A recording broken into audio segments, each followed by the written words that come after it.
Imagine yourself as an emergency room doctor. 2 patients, both critical, and only 1 ventilator. 125, a life of possibilities ahead.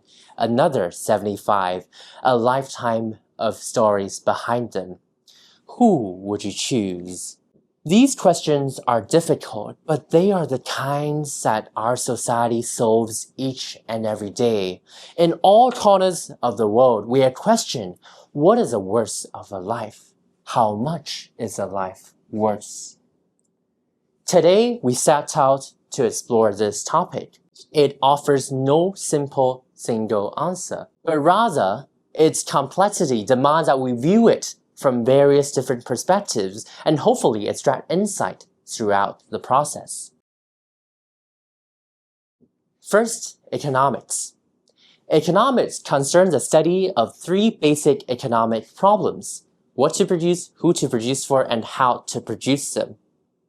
In this regard, the worth of a life is relevant because it concerns so many different questions. For example, whether to install guardrails along a highway, whether to invest in pharmaceutical research and by how much, or even whether to continue a mission or regulate it, the kind of mortalities it saves versus the economic benefit it may forego.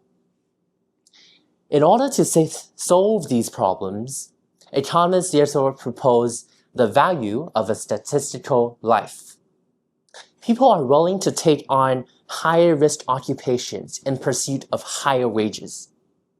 And along with consumer behavior, for example, because people are willing to spend on additional safety measures, then economic agencies, those in the government, for example, EPA and Federal Reserve Banks in America and so on, are able to compute the value people assign to their own safety and their own lives. In developed countries of North America and Europe, this value is typically around 10 to 13 million US dollars, and is used in everyday insurance and so on. But this number, although somewhat useful to guide policies, risks dehumanizing people into numbers. There's also the issue of the identifiable victim bias. Take the case of baby Jessica. In 1987, baby Jessica is stuck in a wall and millions are spent from donations across the world to rescue her.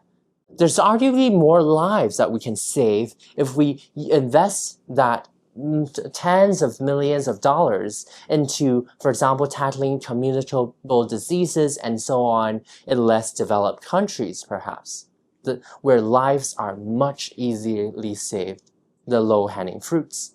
This is something of our inherent humanity.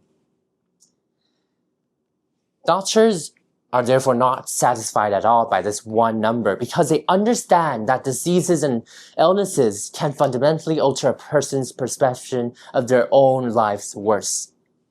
Therefore, by asking questions of trade-offs, such as would you rather live 10 years in chronic pain or 5 years fully, public health officials are able to compute something called quality-adjusted life year, of how fully a person lives their lives when it accounts for their physical capacity, diseases, and illnesses, instead of a fixed number.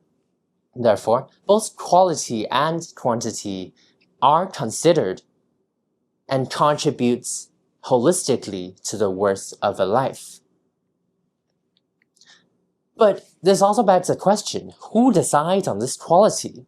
It is easy on one end to determine an illness, a disease, a disability as done by surveys and so on, but this metric cannot account for the wisdom, the dignity, the love from our communities and our families, the role we play in them.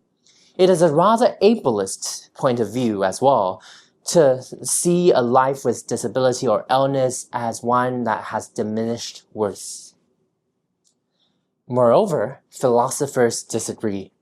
Immanuel Kant argues that because life is a prerequisite of all the experiences of this world and all its diversity, the life of a person cannot serve as a means to an end, but rather an end in itself.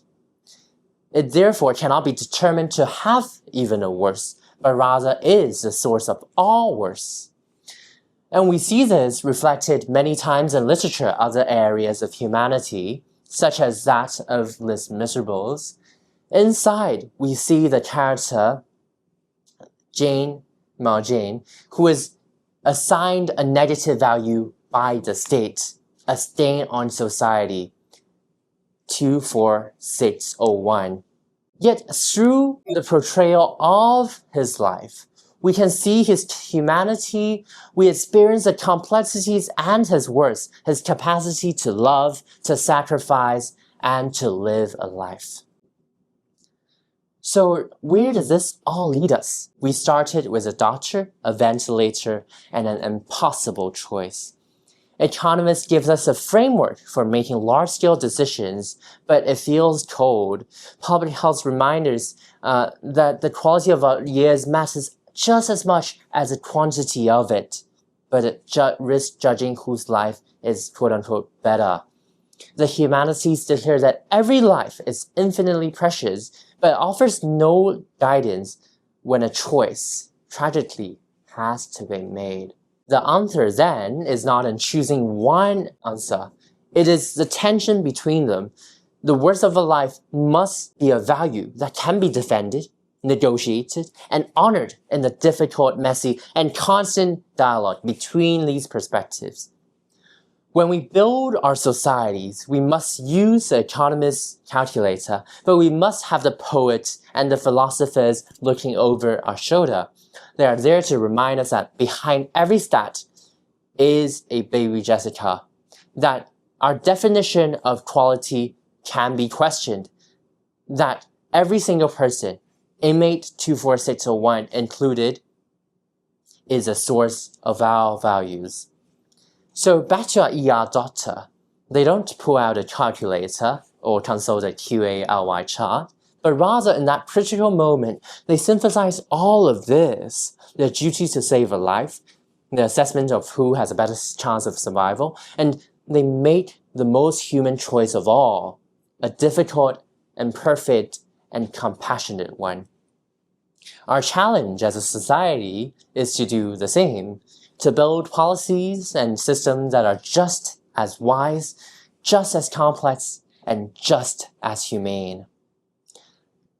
So, what is the worth of a life? It is a conversation that we must not stop having. Treasure this life. Thank you.